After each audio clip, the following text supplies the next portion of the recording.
I'm now pleased to introduce our last speaker for the day.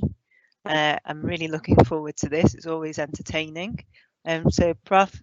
Sutcliffe is going to talk to us about doing research, levels of evidence, and how to navigate the wood without a path. Always a great subject. So Alistair was trained in Manchester, so ultimately my enemy. I'm only joking. And he became interested in research as a registrar, starting with a case report on TPN tamponade. And then he moved to London in his final year of training and did his specialist accreditation in community peds at the Donald Winnicott Centre and the National Children's Hospital.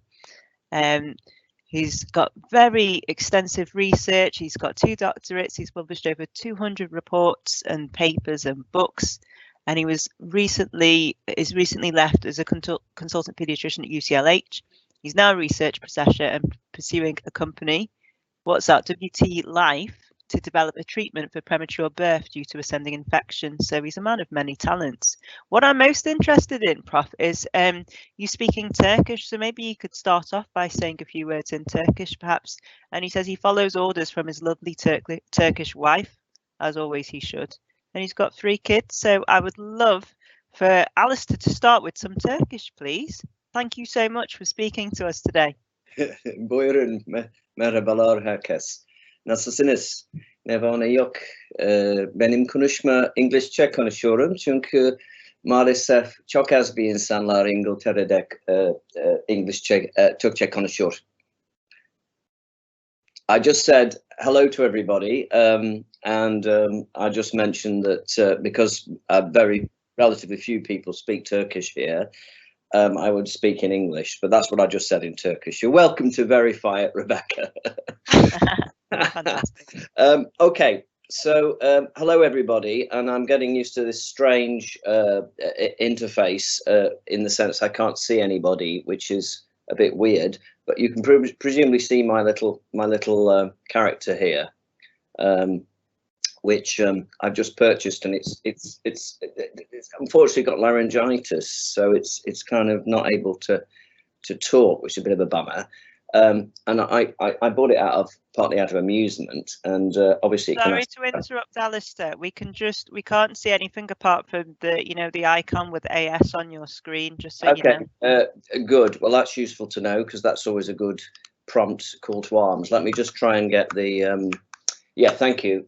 Let me just try and get my tech a little bit more impressive, and bring up open share tray. And then, weird, isn't it? Well, I'll tell you what we'll do. We'll try. Can you see my PowerPoint presentation now? I can see it's not in slideshow mode, but I can see it. Okay, good. Well, we'll do that instead because I think that's a bit more conventional. Yep, that's all good. That works. Thank you very much. Right. Well, sorry that I can't interface in a normal human way, but we know the reason for that. And I personally can't recommend COVID. I've had it myself, and it's a very unpleasant condition, even in the mild form.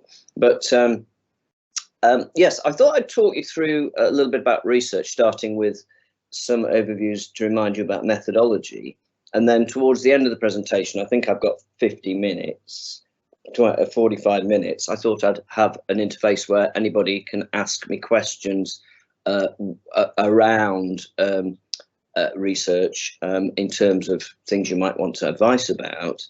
And because I'm believe I'm fairly generous with my time, if people have got research projects they need to be advised about or things they have in mind to do research, they're welcome to email me at UCL to try and encourage you to take those things forward. So as you can see in this initial slide, a lot of paediatrics is general activity, and you'll see I'm with one of my patients there in the UCH days, which I left there about a year ago. But the thing that we always need to bear in mind is the fact that why are we doing research? Why should we do research? And I think it's because in our care, we every day in our community care are doing things which are unresearched, of limited value, limited evidence base, and yet our patients need us to contribute to that agenda, and you don't have to become a rocket scientist in order to contribute to research in a constructive way. And people really enjoy having their work recognised in terms of being published and so forth. But there's a game element to that, which is hard to learn and hard to play. But there's also the passion, which is you see a patient, you realise that what you're doing in that therapy, or recommending that therapy or that drug treatment or whatever, is a load of old rope. And then you should go and say, well, I'd like to start to look into this, and start it as a project, either initiated by yourself or joined by the people. Now, I'm very aware, not least because of a recent college meeting, that there's common reasons people give for doing research. One is that they don't know how to go about it, and I can try to give a little bit of a few ideas here, but also they claim they haven't got time. Well, we're in a profession, guys, and the reality is the definition of profession, I suppose, is getting the job done. And yes, you do need time, and yes, your positions, which are usually in the NHS, are usually taken care of. But if you said to yourself, look, I'm going to do an hour outside of that time to contribute to something I have enthusiasm about research, I would say do it. I've only got where I have in life through 99% perspiration, 1% inspiration, and anybody who's on this meeting has the potential to do research. And so I'd say not enough time, to me, is not an adequate excuse, in the sense that you can achieve things by collaborating and by putting a little bit of your time.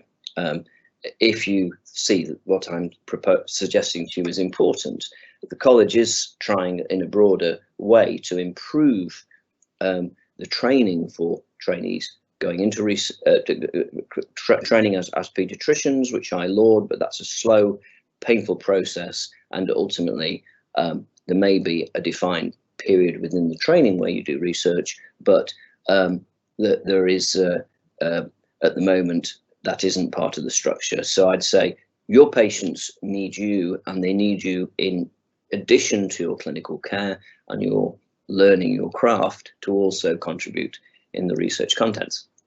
So what I want you to do is think of, you're in this situation, you have an idea for a project, or you've got a conundrum, a clinical scenario which you don't know about. And we live in this wonderful world where we have access to an infinitesimally large encyclopedia in the form of the internet, and it's a very different era from when I started in training in medicine. And so we can always look things up, but in order to address these things in a research content, sorry, that's my coffee machine switching up in the background, we really need to remember that there is a hierarchy of where to look, and I'm going to walk you through that before giving you opportunities to ask questions. So do think anything you want to ask, put it through to Rebecca, and she'll read out the questions towards the end. So I hope I'm making some sense so far. So the hierarchy is listed here, and a lot of you will be aware of it, some perhaps more than others. And I think it's useful to say that any of these types of research process, this is clinical research processes, can be conducted in the community setting. And some of you have attended the recent Congress, and you will be aware that Angela Huertas, sorry, not Angela Huertas, I'm mixing her name up, but Angela Hasiotis, excuse me, spoke, and she's run a large project, which I'm a member of that group, in the community, trying to address something through a randomized controlled trial. Now, it's true that those are expensive, and they're a task not for the feeble individuals or whatever. They're big and they're expensive, but they're not the only way in which you can do research. And you'll notice that all of these things here are all potential methodologies, possibly with the exception of the bottom one, expert opinion, which is invariably biased. So first of all, what would I do if I had a research question I wanted to address? Now, it may not be personally these days, but this is the thing. So I think the first thing you can do, and you can do it with one other person, and you can get training from many different sources, is a systematic review. And that's secondary research, but it is research, and it's important when doing a systematic review to know where to look. And delegates, I expect, will know where to look, and normally I would be speaking directly to you and therefore be able to hear your answers. But just to remind you that there are some obvious sources of information about where to look, and those are mentioned there, and I think you will know all of those. Now, Google Scholar was subject to question by, I think it was Hillary Clinton asked the question, why did it outperform PubMed? And that was an embarrassment at the time to the American government, who'd been very kind in allowing PubMed to be shared internationally because Google Scholar was doing better. So don't rule it out, but you need to look for your evidence. And systematic review is not a narrative review, it's a process. But the advantage of doing systematic review is that you will be able to have your work recognized in a particular area. And systematic reviews vary with their size depending on the question you're asking. Some are massive, some are small. And the reason why the small ones are small is because, frankly, nobody's gone there to address that issue, but it doesn't stop it from being a systematic review. So do remember systematic reviews, and do remember that they have to be done by two people, so you and your mate. And you need a supervisor, somebody like myself. There are many such people to guide you as to what the process is. And as I said, I could offer to potentially do that. I don't want to end up inundated by work, but I'm an enthusiast. And I think a component of that is putting your money where your mouth is in terms of helping others. So you approach an expert for advice. Now, each of the areas of Britain has a research design service, and those people tend to be very helpful, and they are obligated to help. They're funded by the NIHR, and if you want to have help to design a project, then you need to think, why do I want to do this project? What are the questions we're going to ask? What's the a priori hypothesis, which is the awkward Latin phrase? And then you should be approaching the research design service for help. So there is that structure in place, and I would urge you to use it in proceeding. So beyond where to look, I put some questions to you there, and unfortunately I can't address them to my puppet fox because of the interface here, but let's just say that I'm asking why is this level of evidence top of all? That is the randomized controlled trial, a systematic review of randomized controlled trials. And the classic answer, of course, is it removes bias, because the intervention, whatever that happens to be, the therapy, the process, is randomized to either group.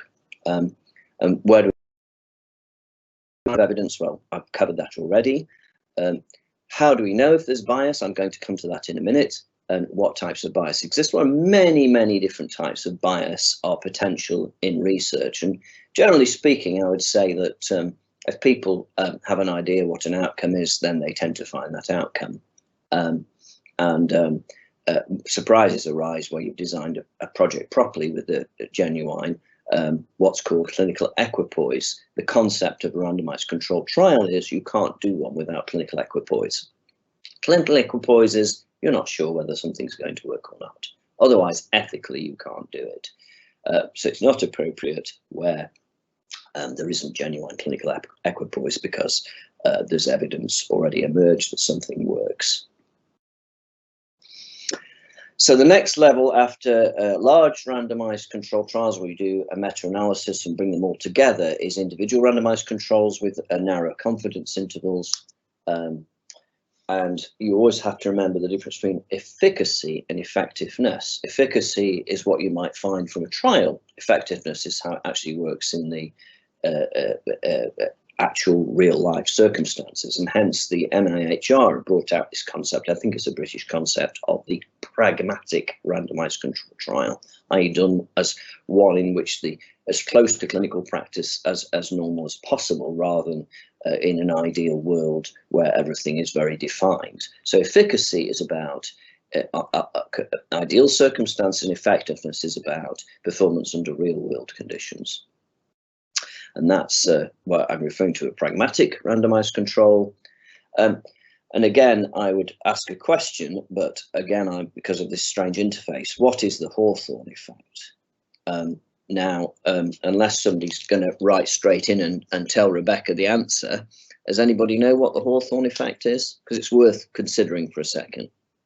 Rebecca, let me know if anybody gives the answer to that question, whilst I have a sip of my coffee.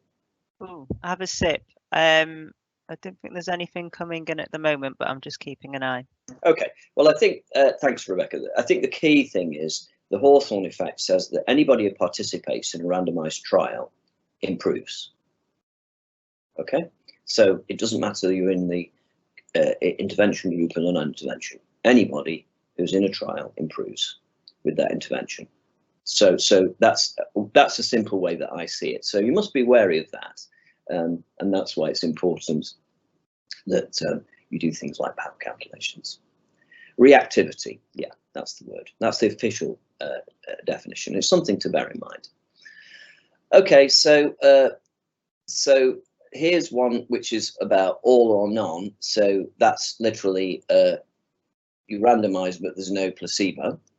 Okay, and there's an example there which I chose partly because it talks about tongue tie, and it was a poor study. It suggested that tongue tie was something that could be responded to by a frenotomy, cutting the frenulum of your tongue.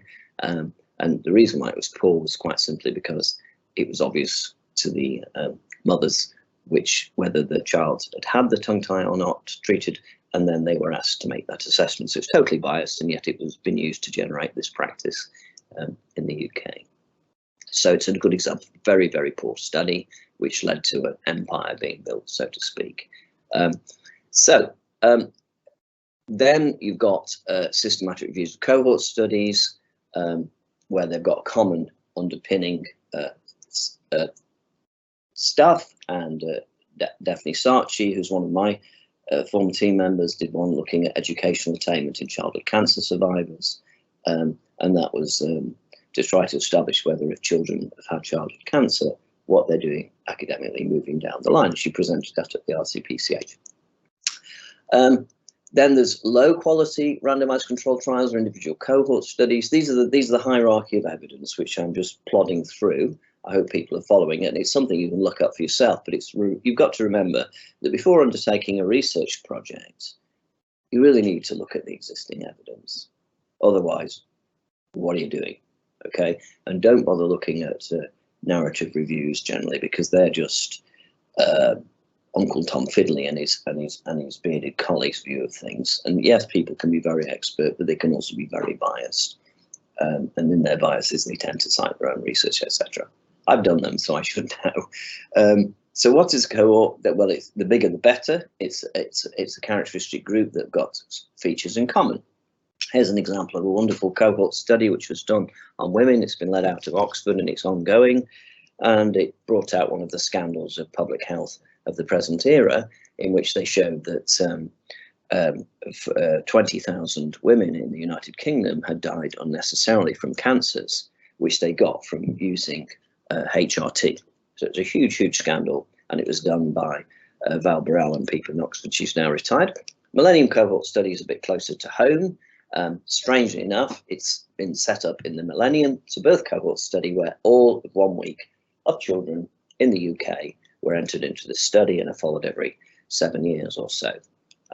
Nice thing about a cohort study is if you're asking a question of it, then you can say you've got a representative population, and therefore you can, providing those questions are asked during the series of assessments, then you can get an unbiased answer to your question. Here's another one which I've also been involved, which is the National Evaluation of Sure Start Study, NES, which is not ongoing anymore, but a Sure Start programme, which was in some ways a great success, had the same common assessments as the Millennium Cohort Study. For example, we did this study looking at these 31,000 children. We were asking the question, how are children born to mothers who are older getting on? In other words, artificially we define that as a mother of 40 years or over, and those women are rapidly increasing in our population. And we showed some very interesting findings suggesting that older mums tend to do a very good job when they're bringing up the children if they've got to the point of being able to have children. Outcome research, what's that? Well, it's the method by which the effectiveness of the healthcare system unit or individual treatment is measured.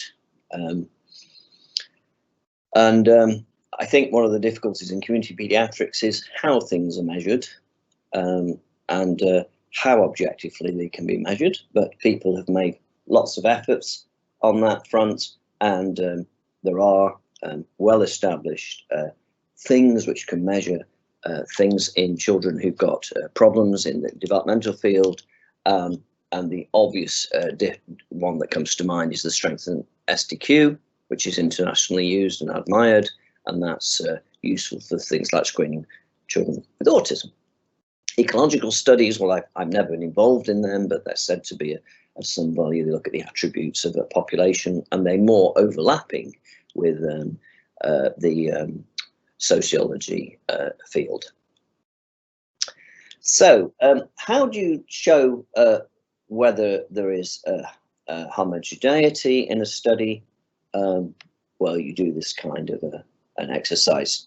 First and foremost, there's two types of plots, and you shouldn't mix them up. A funnel plot is really to look for bias. Okay, and you'll notice that in this particular diagram, there are a lot of studies on the left side, but very few on the right. So there may be publication bias. Okay, that the ones with the result that you're looking for are published, the others are not. Whereas a forest plot, that is about showing where different studies appear in a range of studies, and you'll see that they use the diamond to give the summary statistic. We're quoting one of our own studies there, but that's, you know, here and there. The diamond is shown, and you get a result from taking all that data together, and you'll see some are to the left of the line, some are to the right of the line, and so on and so forth, and that's what you get as a result. And that was our one with assisted reproduction.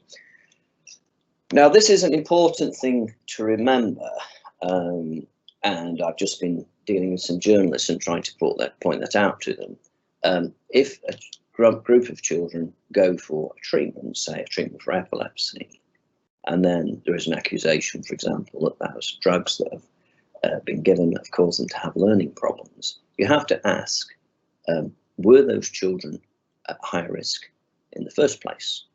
Okay, and so the indication for the treatment is confounded by the original status of the child, and that's a real problem, particularly for us who do epidemiological research, and it's very, very hard to get rid of it entirely, but you could at least set out to do that with your study design.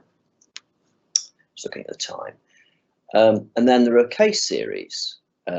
Now, there's nothing wrong with doing case series, but that's very different from what I often see when I've been evaluating abstracts to be presented at Batch or RCPCH. Let me repeat these words. Audit is not research. Audit is not research. Audit is not research. Okay, audit is audit. Please don't mix those things up. If you want to do research, you've got to have a meaningful design for that project. Even if it's one page, you have to design a protocol, and you have to say, this is what we're going to do. Okay, so case series can be useful, and certainly in the context of COVID, there's this case series published by Omar, who used to work in my team, who's finally a paediatric neurology trainee, of this unusual syndrome that arises in children who've got COVID. That's a case series. It's gone in a high-ranking journal. It describes a new disease process. So case series can have some value, but a case series in a single neurodevelopmental centre, what are you doing? And where's the bias in that? Well, there's obvious biases in it. It's sometimes useful if there's a serious outcome, such as death. You can't really randomise people very easily to things where death might be an outcome. And if the outcome is rare, it might be useful. And it might have some learning points.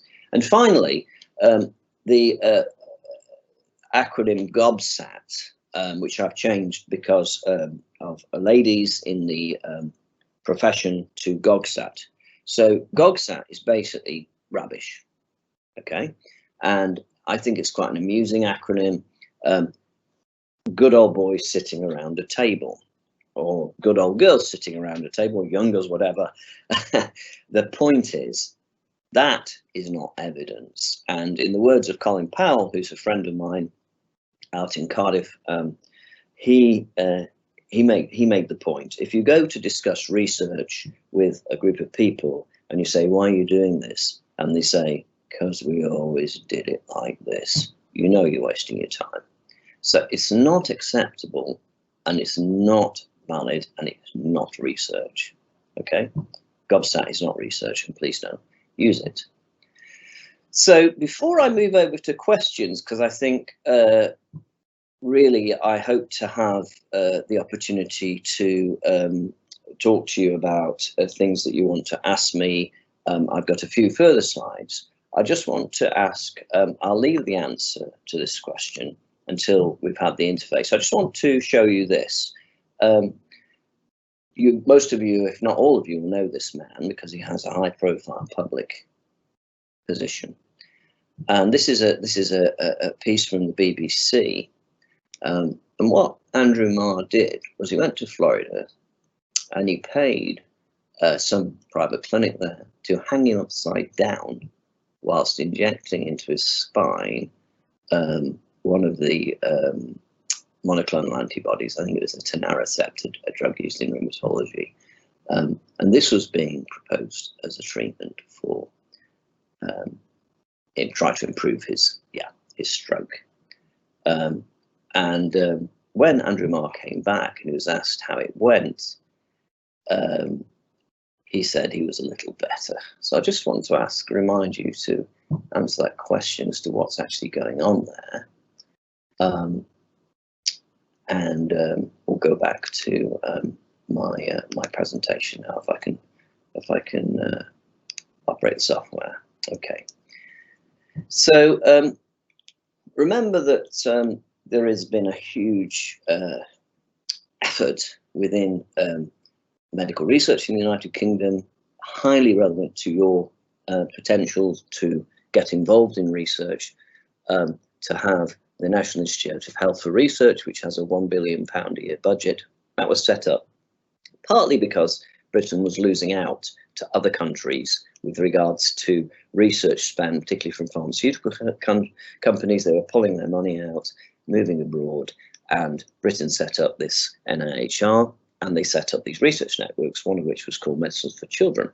And those networks have been highly successful. And one of the classic absolute examples of that success is the present platform trial, which is going on, called Recovery. And Britain was the first country in the world to show that a drug which is used for COVID, which is dirt cheap, called dexamethasone, will reduce the chances of death. And the reason why that trial could be delivered in Britain can be explained by two sets of letters, NHS and NIHR. And whilst I've not been personally involved in that trial, it's a fantastic thing. And there's nobody can touch that in terms of the success of delivering that so rapidly at a time when there's a world crisis. So here's the structure. And you need to remember that that structure is there to help you if you wish to address research questions, okay? And you have a right to get the support from the Research Information Service locally, and you can potentially get support from the infrastructure if you manage to get, for example, a grant from the AMRC, Association of Medical Research Charities, of which there are many, many, many. And as long as you're getting funds from them or one of the more nationally competitive sorts of structures, you can then potentially access the structure, which includes research nurses and such like. So just to build that as an overhead view of what's going on here, and remember that this country actually needs you. Community paediatrics is one of the things I'm passionate about. I trained as a community paediatrician and a general paediatrician, and I've been involved with a number of research projects, and each time I'm struck by how under-researched such children are. And also, in truth, the trials I've been involved in have been very, very difficult to conduct. The men's trial, just ran out of Liverpool and London, was the first thing I was involved in looking at melatonin. And the reason we looked at it was melatonin was being bought over the counter from this place or that place, or from the internet by parents thinking it was going to help the children with their sleep. So they were using resource for that purpose, and they were buying non-drug grade stuff, which may or may not have been real, etc. So what do we do? Why do we need to do it? We need to improve quality of care. We need to generate evidence for potential financial gains. It's in the NHS constitution. I sometimes ask this question on the many interview panels I sit for consultant appointments. It's quite surprising how few people know that it clearly says we have an obligation to do research. It's in the NHS constitution. Make it your problem, please, not somebody else's. And obviously we're looking for improvements. We want our projects to contribute in a constructive manner to families and their children, so that they have better care. And I would say there's an element of fun in it as well. Some of the time it can be very, very frustrating, but there are also fun elements to be involved in research. And some of the nicest moments can be when you've realised that you've made a contribution to knowledge, and somebody gets back in touch with you and says, can they have your report, or so and so and so forth. So it can be fun, and I would say, particularly when you're just starting, it can be great fun. There are relatively few paediatric studies, particularly community paediatric studies, and there are problems like paediatric research nurses being put onto adult studies. Obviously, we're talking lack of research training for paediatricians. There's this classic perceived dichotomy of people like me in a little ivory tower in London doing the research and the clinicians doing the clinical work, but that shouldn't be the case, and you can't get ideas about what's needed if you're not at the coal face, as I would put it. If you have an idea, write it down and then start building up from there, and start looking and trying to think what you're going to do. And you'll be supported by people like myself and many others. And obviously we're aware that our child health nationally is in need of improvement, and so on and so forth.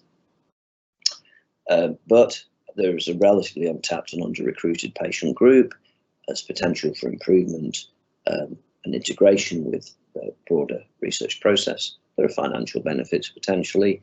And the penultimate word there is collaboration. You can't launch a big ship on your own. So I would urge you to collaborate. You'll find that if you collaborate with people, that's a fun element. It's more exciting when you need people with different angles on what you're doing. And classic thing is the PPI movement.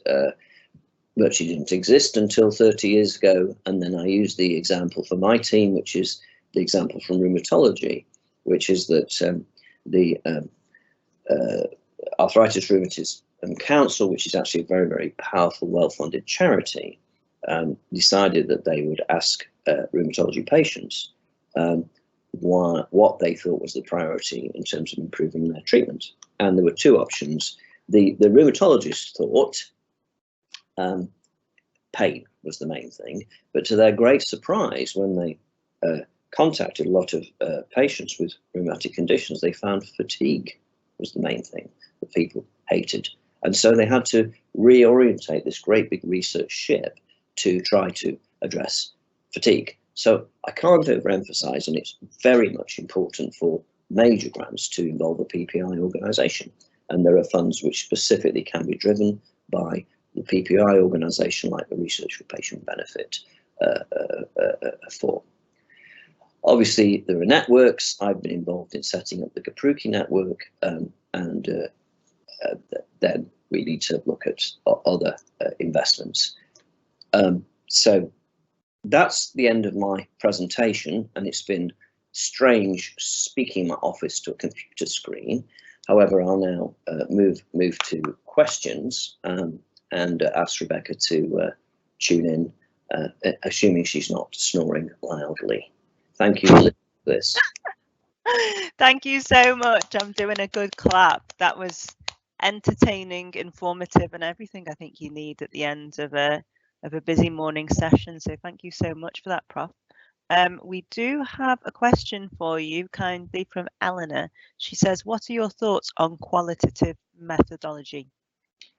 Yes, well, I think it has its place, but it has a limited place. And I've just given a mock interview for somebody who's applied for a scholarship, a doctorate scholarship, using qualitative research methodology. And her interest is to do with a concept I'd, to be honest, not heard of, which is palliative care for people who are having medical abortion for reasons of congenital anomalies and such like. And she's a person who's done a degree in bioethics, etc.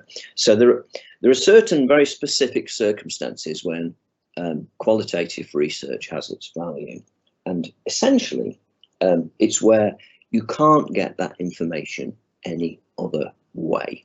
Okay, and I'll give you an example, Eleanor, and that is there was a study done by Lena Neshev, who is a reader or professor in adult neurology over at King's, and what she did was she went and interviewed over a period of time the survivor of a partner who died from SUDEP.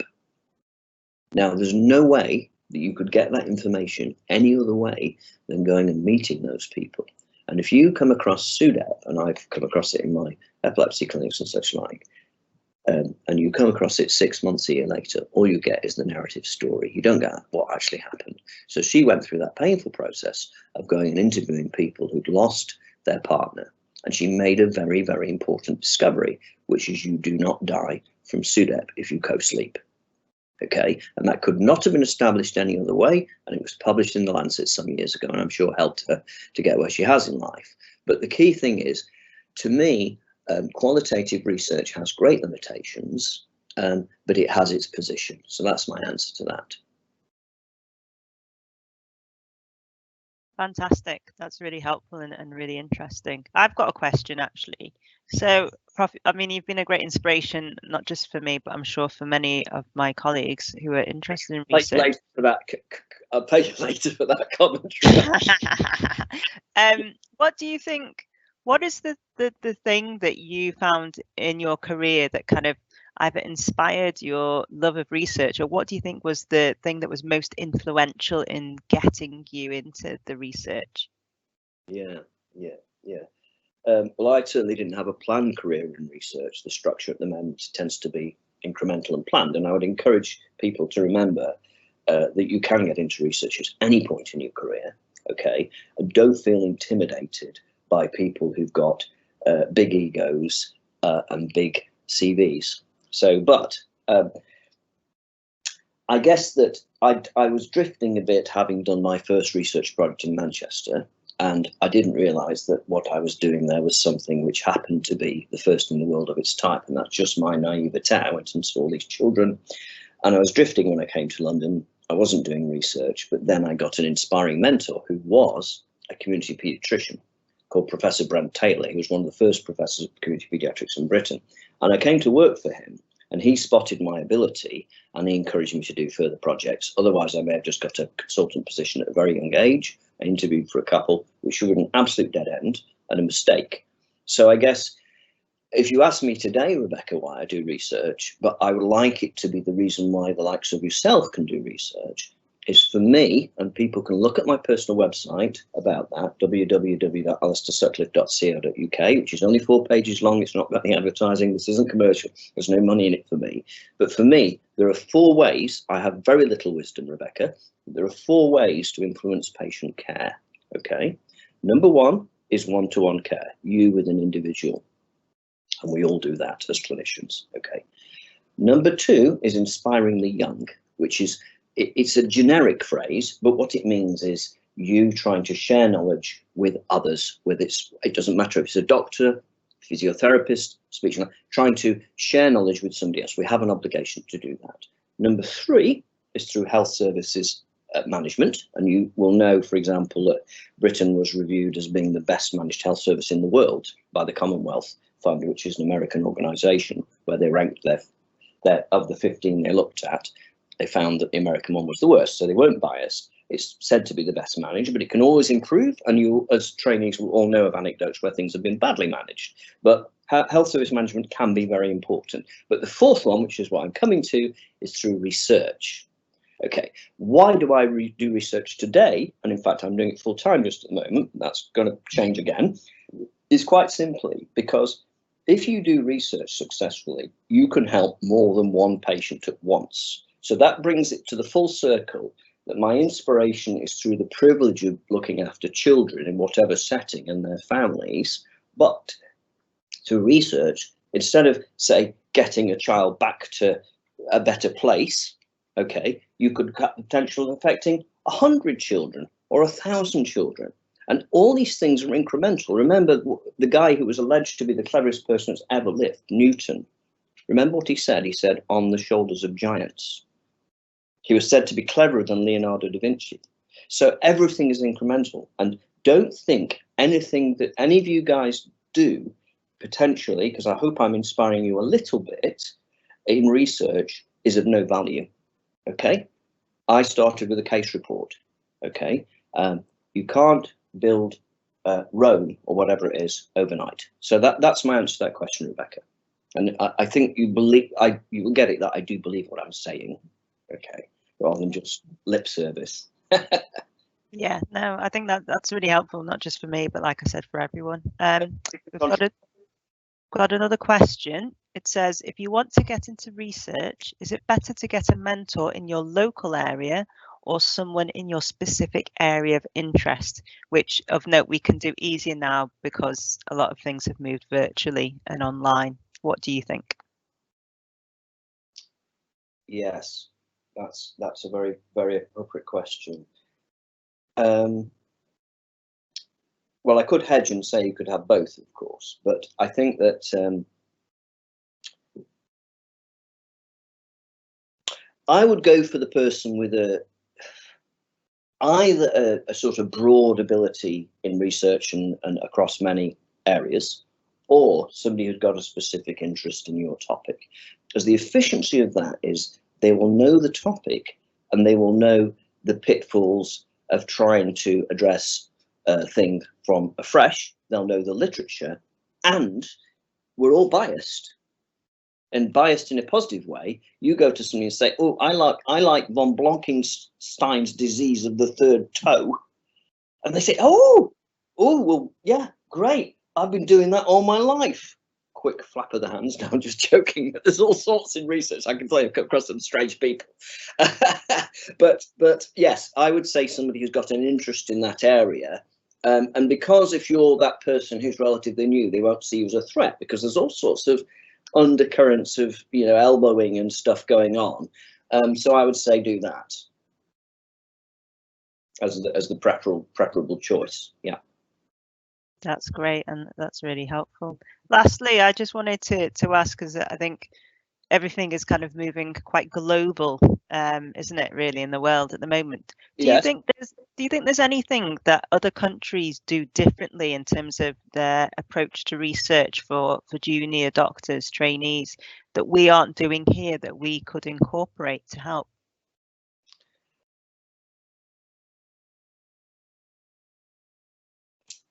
I think we've copied some stances from the United States.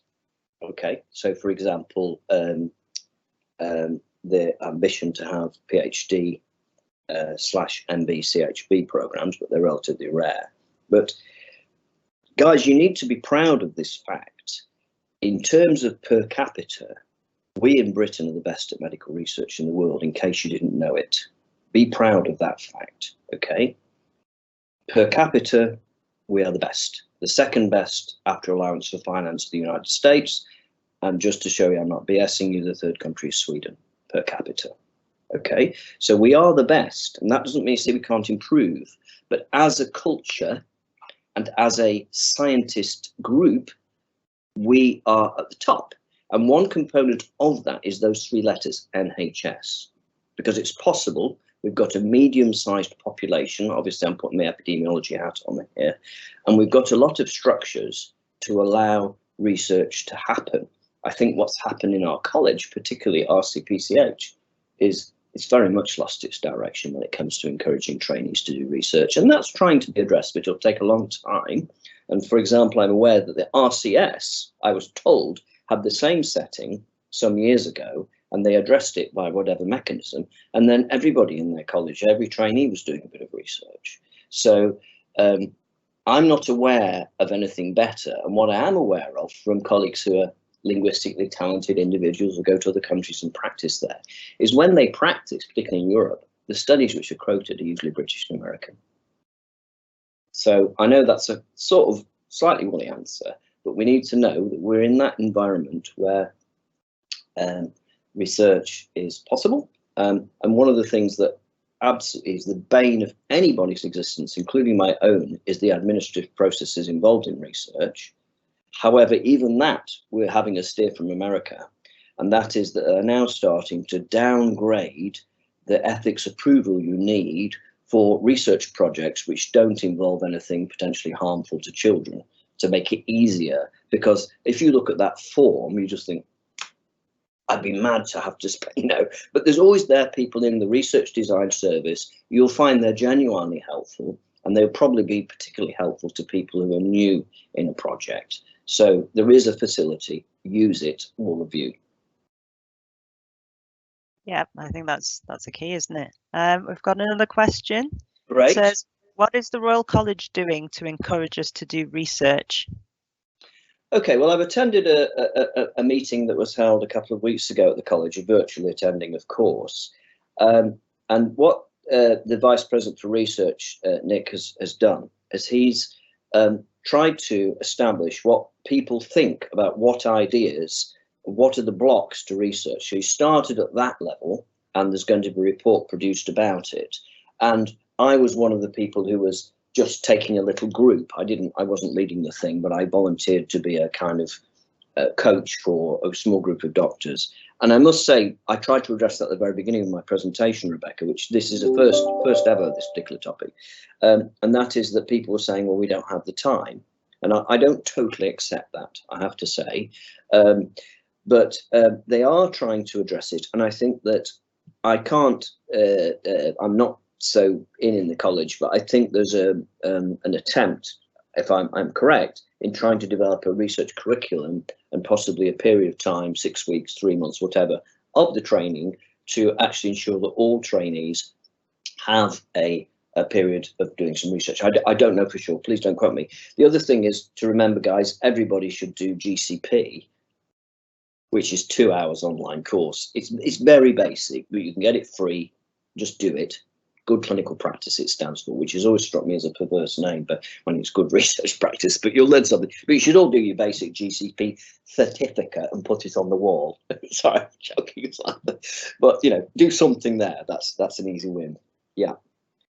Yeah, I think that's great. I'd agree. And in addition to that, my kind of viewpoint is maybe see what your trust is doing. So, for example, our trust locally has set up a research interest group. It's not actually just for trainees. I think it's open to all health professionals, and they meet on a regular basis to discuss their own proposals and how they could make them happen. So there might be something happening in your local trust and you don't know about it. And if there isn't and you're interested, why don't you set something up?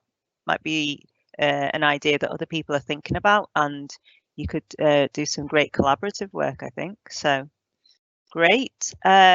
Okay, so we've come to the end of the questions, so Prof. So thank you so much for that. I really enjoyed that actually, and it's kind of ended us on a quite reflective note about what we can do to help. So that's great. If anyone wants to spend a couple of minutes asking me questions in general about batch or training, they can do. There is already one question which I'm happy to answer, just kind of to the masses. So this is the question. Are there any deaneries that allow CCH trainees to drop general paediatric commitments? In my area, we all do general peds until the end, the bitter end. And we all do, and many of the consultant jobs available are joint community in general. I would personally like to be able to focus solely on the community and have time to do research or public health. I know that there are needs of the service, but having to CCT with good enough skills to be a general paediatrician takes a lot of time away from our CCH training. Yeah, it's something that has been bandied around quite a bit. I could be wrong, but the only place that I know of where trainees don't have to do general paediatrics is where I am, and that's in Alderhay in Liverpool. Having said that, we have to bear the requirements of the college, and the requirements are that you CCT with dual accreditation in community paediatrics, child health, and general paediatrics. I assume the same would be for neurodisability if there are any other neurodisability trainees here. So you do have to meet your level 3 competences for the generic curriculum as well. Just speaking from my personal experience, when I got my grid job, it was 2 years in my current post. And what that means is that I do safeguarding on calls, no general on call. And I did 1 year with general paediatric on call. So in terms of the situation, Becky, I would say that if, for example, if there's anyone here who's thinking of applying to CCH, maybe have a look at the job description and see and ask the people who are already doing the job if you can, what is happening in terms of the on-call commitments. There is some work being done by Lindsay. I don't know if she's around here today. She's one of the trainees in Manchester for CCH. She's looking at the time that we're doing in acute, which is supposed to be, from memory, 30% with 70% in specialty. And I know not even with COVID, but definitely with that has been a lot of stress for people because a lot of people are finding that they're not spending that much time in specialty. So she, to my knowledge, is taking that to CSAC. It's something to be aware of. So there is some talk and there's some work doing it. In terms of consultant jobs, I agree. There are, and it depends by area, there are places where there's a lot of joint working between acute paediatrics and community. We are in a specialty where there is a lot of demand for community paediatricians, and as such, in the not too distant future, that's almost beneficial in a way, because you can in some places pick and choose what jobs you want. And where I am, certainly there are jobs where the requirement is just for community paediatrics, but I suspect that's area specific. So kind of summary is, if you're looking to get a job in CCH or neurodisability or whatever, maybe look at what's available locally. But there is some wider work going on nationally. Hopefully that's helpful. So, there's a research question, maybe if Alistair's still there. Yes, I'm listening, yep. Oh, very good.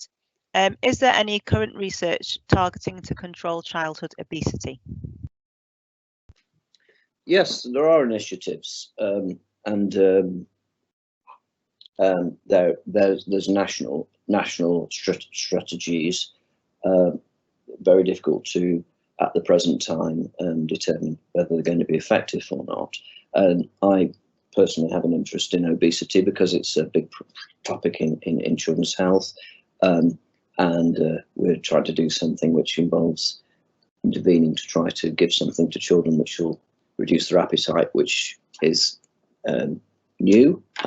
And so forth. So there are things, but I'm glad you brought that up, because clearly we can't be immune to the obesity epidemic in the community setting. And I would encourage whoever's making that inquiry to start to get involved in something to help these children before they become obese for life. And just to comment on the answer you've just given, Rebecca, regarding the other matter. at some of the executive meetings, this issue of community paediatricians and general training was brought up, and I think the view of Batch executive was that they shouldn't have to do both. And you make a good point that it's a shortage specialty, as is paediatrics as a whole. And my view is that at some point the specialty will start to divide at the ST post membership level, and that's the way we're going to go. And it'd be quite nice, just a private view, that neonatology branches often becomes its own thing, because I think there is going to be that constant drag of general versus community, and people who've chosen to go into our specialty, as in what you and I have trained in, do it because they love it and they don't want to do general paediatrics. So that's something, yeah, which hopefully goes. But thanks for the research question. Yep, yeah, that's really helpful. I've just been messaging Lindsay. Shout out to Lindsay. Shout out to everyone in Northwestern Mersey, Peds. Hi, friends. Lindsay has said the generic curriculum doesn't have to be in general peds, i.e. neonatal grids don't do general peds. Yes, so I should point that out. It's the generic competencies that we're working to. Does anyone have any other questions or anything else they'd like to say before I close our meeting? Speak now or forever hold your peace. If you do want to ask me something, you can. I put the links up while Prof was talking. So I've put some links to our Twitter page for the trainees and for Batch. I've put a little link to joining the membership if you'd like to join us. The rates are all there. And also just to say that this is the last time that I'll be leading a meeting. It's really sad. And as many of you will know, obviously the plan was to do this face-to-face in Birmingham in May, I think it was. But obviously with COVID, we had to change everything over. So I'd welcome thoughts from people about how to run things. We had talks because, and Prof mentioned in his talk about things, potential and image of things being London-centric, and we definitely want to be more inclusive of everyone. So we were thinking about potentially doing the trainee days alternating between London and then another venue around the country. So if you've got thoughts on that or want to ask any other questions, feel free to ask. The email address, I know we had issues with the trainees email address, but there's the general Batch email address on the website, and you can always send it to there and ask for the trainee reps. As I've just said, I'm finishing my post at the end of the year. So the nominations close at the 30th of December. So if you want to do my job, go for it. We've got another question. Selson, sorry if I haven't said that right. Hi, could you please let us know where we can check the ongoing research projects and join if possible?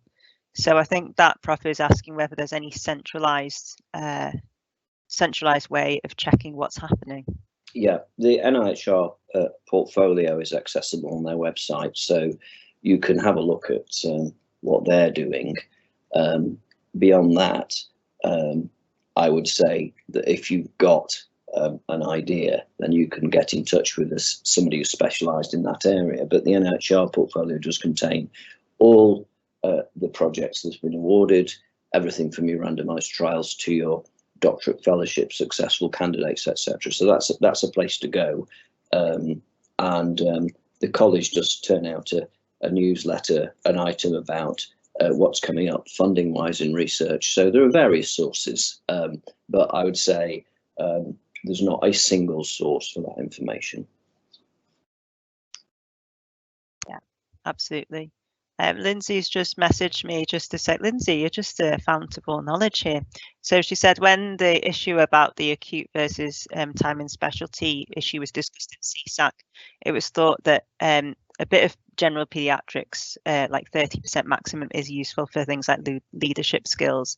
And just to be aware that if you were to spend all time in specialty but drop on calls, that could obviously affect pay, which could put people off grid. So that is something to bear in mind. I mean, to be fair, I am still doing on-calls. They're different kinds of on-calls because I don't do night. But there are lots of things to consider, and it is about the balance, isn't it, really? So has someone posted another question? Yes, please to moving the Trainees Day around the country, avoiding London would be good. So obviously, like I said, I'm finishing my post, but I will be handing over to whoever takes over the role. And I definitely think it's something that we should think about. And I mean, I hope that the COVID situation starts to get better, but we need to consider all of our options. And please let us know.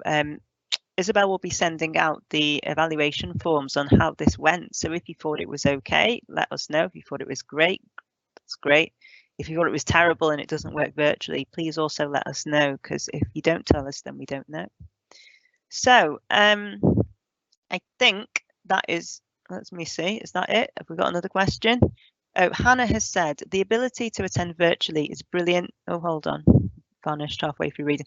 Ability to attend virtually is good for those of us further away from London. Real life meetings will be great when we're able to, but it would be even better to have the option to attend virtually as well. Thank you for a great morning. Thank you so much, Hannah. That's really useful. And I'd agree. It is great that we're able to do this, because sometimes it means that more people can attend. But I don't know about you, but previous Trainees Days, I've definitely felt that having that face-to-face connection is really good. It's good for us just having a chat about how things are and networking. I hate that word, but definitely it helps. I think, I keep saying I think, and then someone else asks another question, but I think that's it. So I just really wanted to say thank you to everyone for making this.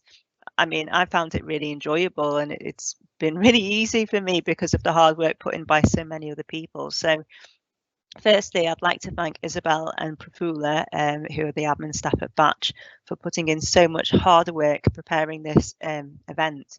And in some ways, it's been more tricky to do than a real life session. So thank you so much for that. And also to Jamie from Royal College IT, who's been really helpful in sorting out our speakers and any IT issues.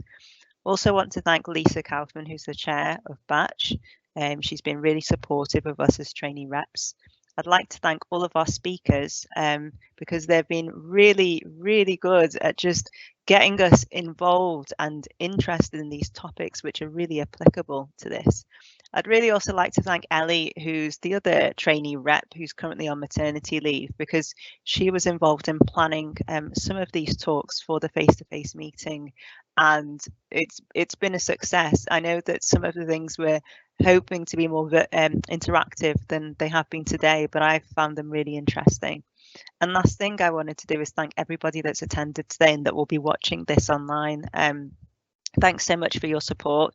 If you haven't joined Batch, I'm plugging it again. Join Batch. There are lots and lots of benefits. So please join, and hopefully we'll be seeing each other again in the not too distant future. Thanks a lot, guys. Take care.